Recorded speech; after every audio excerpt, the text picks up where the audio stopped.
Welcome to the All Things Soggy Buns podcast. Today we're doing a deep dive into a guide that, well, it promises to help you launch a successful YouTube channel. That's right. We're looking at a pretty comprehensive source here, actually. It's full of, actionable steps and insights, stuff designed to take a channel from absolute zero to, well, the guide calls it 0 to 100. Yeah, and our mission today is to take this guide and sort of apply it directly to something real. We're thinking specifically about how Toby and Ola could use it for soggy buns. Ah, the Maryland food truck. Yeah, that amazing catering service, too. Exactly. We want to see how they could build a really vibrant YouTube presence using these tips. We're trying to unpack the essential ingredients from this guide, and see how they translate into a winning strategy for sharing the soggy bun story and those amazing foods. Right. We'll get into everything. Planning, laying the groundwork, actually creating your first videos, optimizing them so people find them, and then, building that audience. Think of it like figuring out the YouTube recipe for soggy buns' success. Exactly. So let's dive in. Okay, let's get into this guide. It starts, naturally, where any good plan begins, setting the stage for the channel itself. The source really kicks off by stressing how absolutely necessary planning is. It says the most fundamental step is defining your channel's topic, the overall theme. For Toby and Ola at Soggy Buns, this means deciding exactly what kind of videos they'll make. Is it just about the menu? Like showing how they make that famous Maryland crab pretzel? Or is it broader? Maybe covering the food truck lifestyle, events they cater, maybe even local Maryland food culture in general. Yeah, the guide really emphasizes focus. You need that for a cohesive, branded channel. You don't want to be, all over the place. And a key insight here, the source suggests, is once you have that theme, let's say it's Soggy Bun signature dishes, or maybe life on the Soggy Buns food truck, you should immediately try brainstorming video ideas, like right away. How many ideas are we talking? Well, can you list 5, 10? The guide pushes you to think bigger, 20, 50, even more. Wow, okay. Yeah. So if Toby and Ola brainstorm, make a crab pretzel, show the menu, a day at the truck, and then they kind of hit a wall. That might mean the theme's too narrow. Exactly. It might signal it's too narrow for, long-term sustainable growth. Maybe they need to widen it a bit. Include Maryland food adventures featuring soggy buns, perhaps. Looking at what other successful food creators are doing can definitely spark some inspiration. That makes a lot of sense. Thinking about that long-term content potential right at the start is smart. Okay, so the next basic thing, and this is a huge question for new creators, is the upload schedule. Oh, it really is. And the guide's very practical about this. It basically forces you to realistically assess your time. Remember, every single video means planning, filming, and editing. So the recommendation for beginners, unless you're already experienced, is to start achievable. Like maybe one video a week? Exactly. Just one. The guide's crucial takeaway here seems to be consistency over frequency. Absolutely. Trying to post daily, especially for Toby and Ola, who are also running a busy food truck, that's almost certainly going to lead to burnout. Right. Pasting one video reliably, say every Wednesday, builds anticipation. Viewers learn when to expect new stuff. Consistency, the source keeps repeating this, is absolutely key. Okay, so plan and schedule are sorted. Then you actually, create the YouTube channel. The source mentions, this is pretty simple, just needs a Google account. Yep, straightforward. And it immediately brings up the naming question. Do Toby and Ola call the channel Toby and Ola? Or do they go with Soggy Buns? The guide points to successful examples of both paths. You've got personal names like Michelle Phan or Casey Neistat, and then brand names like 5 Minute Crafts. For a food truck, Soggy Buns just feels like the obvious brand choice, doesn't it? It aligns right with the business name. Probably.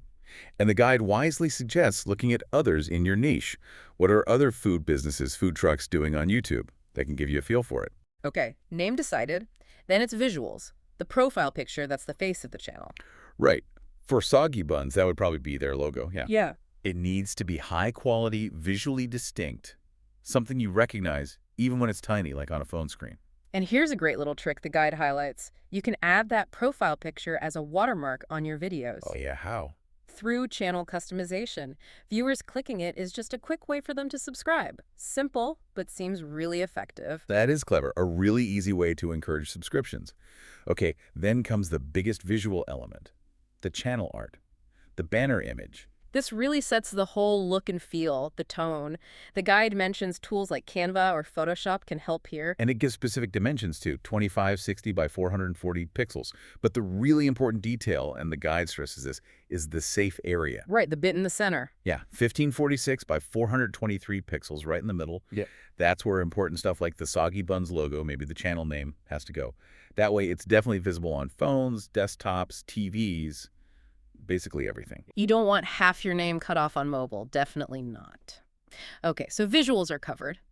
The guide then moves on to the written stuff, the channel description, and social links. The advice for the description is pretty straightforward, actually. Just describe the channel like you're explaining it to a friend. Keep it to a few sentences. And you add this in channel customization again. Yep. And definitely include links to other places people can find Soggy Buns online, their Instagram, Twitter, website, all that. The guide also mentions adding a contact email. For Toby and Ola, it's probably smart, like the guide suggests, to create a specific email just for the channel. Rather than using a personal one, yeah. And then, crucially, remember to actually check it regularly. Good point. Finally, for the basics, the guide talks about channel keywords. Okay, what are these? They're the top words that describe what the Soggy Buns channel is about. Things like Maryland food truck, crab pretzel, food truck catering, Soggy Buns itself, obviously. And you add these in settings under channel. Correct. And here's a handy efficiency tip from the guide. Save your most relevant keywords as upload defaults. Oh, nice. Where's that? In settings, then upload defaults. It just saves you typing them in for every single video later on. Smart. Okay, so planning the theme and content ideas, committing to a realistic schedule, setting up the name, profile pic, banner art, description, links, and keywords. Wow. That builds a really solid foundation for Toby and Ola's Soggy Buns YouTube journey. It really does. It covers all that necessary groundwork. Phew, that's a lot of groundwork, but it sounds essential. And speaking of finding great things, you can always find amazing food from Soggy Buns over at soggybuns.com. That's BUNZ.com. They're Maryland-based, so if you're in the area, definitely check them out. Absolutely. Okay, so now that the channel structure is kind of in place, the source dives into the core activity, actually creating a YouTube video. All right, time to film. The guide's advice here seems simple but important.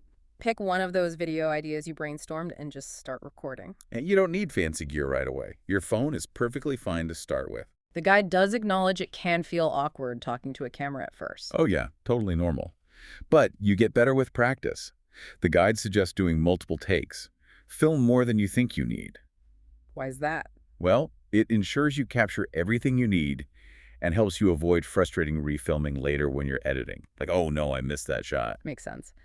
Watching how your favorite creators talk to the camera can also be a good way to sort of get comfortable. And the guide includes that classic must-do reminder. Always film asking people to subscribe. Yep. Always film a little clip asking users to subscribe. Just a simple prompt apparently makes a big difference. Absolutely crucial. Okay, so footage is captured. Then it's time for editing. You import your clips into editing software. The guide mentions some free beginner-friendly options like Filmora or iMovie. While noting that, more advanced programs exist for when you get more comfortable or need more features. And the guide doesn't sugarcoat it. Editing takes a significant amount of time, especially when you're new. Yeah. Patience is definitely key there. But here's a smart tip. The source links back to the filming stage. Actually think about your video title while you're filming. Oh, interesting. How does that help? It helps you check. Are you actually capturing content that delivers on what that potential title promises? It keeps your filming focused, That's a great way to connect the content to how people will find it right from the start.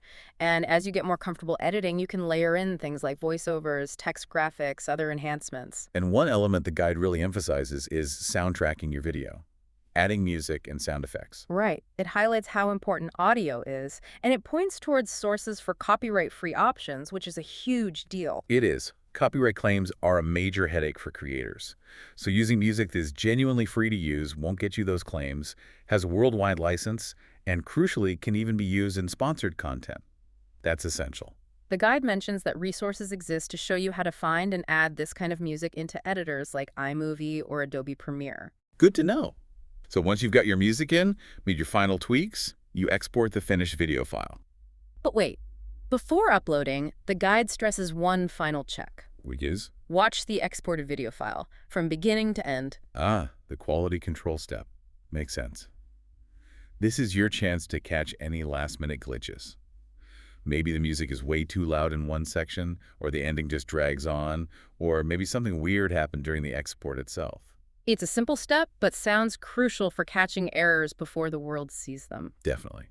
Okay, so the video's filmed, edited, soundtracked, and checked. Now we move to the next big piece, optimizing your YouTube video. This is so people can actually find it, right? Critical for getting those views. Exactly. And it all starts with the title. The guide's core advice here.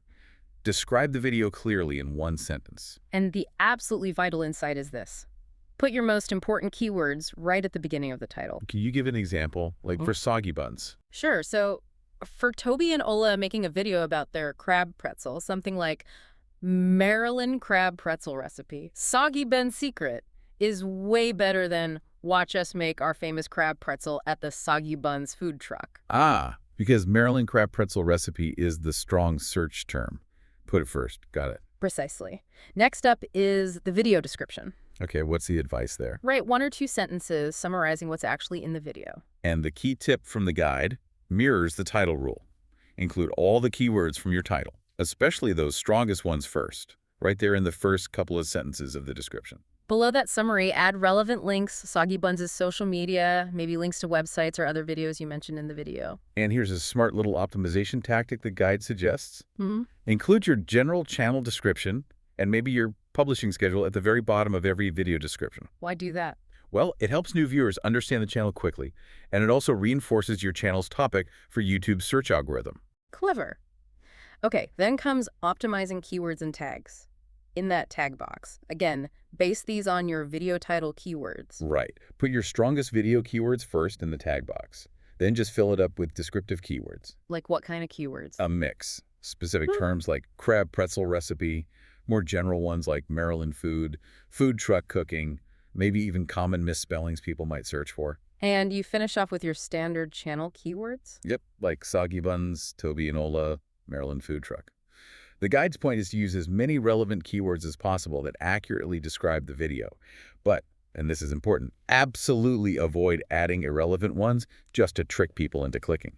YouTube figures that out. Good warning. Yeah. Okay, the last major optimization piece is the video thumbnail. Arguably the single most important visual for getting someone to actually click on your video. The guide even mentions templates are available to help get the size right. And it gives tips for creating engaging thumbnails. Things like using bright, high-contrast images. The source suggests maybe bumping up the highlights and contrast in editing. Focus on clear visuals, like a close-up if Toby or Ola are featured, or just a really mouth-watering, clear shot of that crab pretzel. And the best test for a thumbnail, according to the guide. Zoom way out in your editor. If it's still clear, still understandable, and still looks appealing when it's tiny like it would appear scrolling on a phone screen, then you probably got a good thumbnail. That's a great practical test. All right, so the video file is ready. The thumbnail, title, description, and tags are all prepped and optimized based on the guide. It's finally time to upload that first YouTube video for Soggy Buns. You add all those elements you prepared into the upload fields, and the guide stresses one final essential step after you hit upload. Which is? Add an end screen to every single video. Right. That's the clickable overlay at the very end where you can add a subscribe button. And recommend other videos to watch next. Keeps people on your channel, lets them explore more of what Soggy Buns offers. And if you're not sure what video to recommend in that end screen, the guide suggests best for viewer. YouTube picks one based on the user's history or just most recent upload. Both are safe, effective defaults. Okay, phew, you've done it. The first video is live, but the guide doesn't stop there, does it? It covers what happens post-upload too. Right. First and foremost, share your video. Promote it. The guide encourages pushing it out everywhere you can. Instagram, Twitter, Facebook, you name it. And a specific tactic mentioned is using shorter formats like TikTok or YouTube Shorts to create little teaser clips that then link back to your main YouTube video. Oh, that's smart. Great way to drive traffic from other platforms. Okay, the final section of the guide seems to be about engaging with viewers and tracking analytics. Yeah. Respond to comments on your videos. Start building that community. And the guide offers a bit of a reality check here too. Let me guess. Building a channel takes time. Exactly. It takes time and consistent commitment. That overnight success story. It's the exception, definitely not the rule. As the Soggy Buns channel grows, you'll want to organize videos into playlists, maybe customize the channel layout more, keep the branding and links updated. And the guide strongly recommends using YouTube Analytics. It's free, built in. It shows you how your videos are actually performing, where viewers are coming from, which topics or video styles are resonating the most. It's invaluable feedback. But the guide's wise counsel is to learn from the analytics, use them to inform your future content, but don't get paralyzed by just staring at numbers all day. Right. The focus should still primarily be on creating more videos. You learn most effectively by doing, seeing the results, and then adjusting. Makes sense. And the final reinforcing point from this whole guide, kind of bring us full circle back to the beginning, consistency with uploads, like posting that one video a week Toby and Ola committed to, that's identified as a really high driver of success. Wow. That really lays out the entire journey, doesn't it? Step by step, strategy by strategy, all drawn from this guide. It makes starting that YouTube channel feel, well, not just possible, but actually planned out. For Toby and Ola, it seems like it's time to start that Soggy Buns channel journey. It truly is. And the guide reminds us, while it won't always be easy, try to have fun with the process. That's key. Sticking with it, putting in that consistent effort, that's what leads to results. And seeing that growth, even small steps, can become really motivating, almost addictive. Well, good luck to everyone starting out on this journey. And for listeners thinking about diving deeper into creating, the guide mentions that resources exist out there with more helpful tools, things like templates, best practices guides, and options for finding that essential copyright-free music we talked about earlier. What's really fascinating here is how this guide breaks down what seems like a huge, overwhelming task into these manageable strategic steps. It shows you how to apply principles like consistency and optimization. It shifts the focus from just complexity to actual, actionable tasks. So for you listening right now, maybe even for Toby and Ola themselves, what's the very first video idea you'll actually commit to creating and uploading for your channel based on what we've talked about from this guide? Think about it. What's that one Soggy Buns recipe video, or that food truck day in the life vlog, or maybe a catering event highlight reel that will kick things off? The guide provides the map, but you have to take that first step. And remember, for amazing Maryland food, definitely check out Soggy Buns at soggybuns.com. That's SOGGGYBUNZ.com. Thank you for listening to the All Things Soggy Buns podcast.